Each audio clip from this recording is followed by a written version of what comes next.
Қалайсыздар? Бүгін мен кешке қарай малға қарадым десем де болады. Жолдасым ауыл жаққа бір жұмыстармен кететін болғандықтан қызымды да бірге қосып алып кетті. Мен өзім малға қарап қалдым.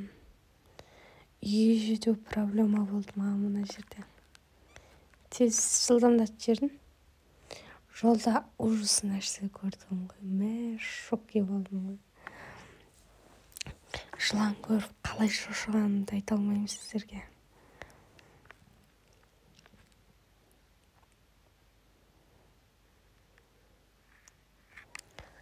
Шаршап талдығып. Жолдасым келіп қалды осы кезде. Өтіп кете ма дегенім келді ғой. Тадам! Үйге де жетіп қалдық. Машинаны қаттайды дегенде ойлап қалмаңыздар. Просто жылдамдатқанға қойып қойғанмын ғой. Сау болыңыздар.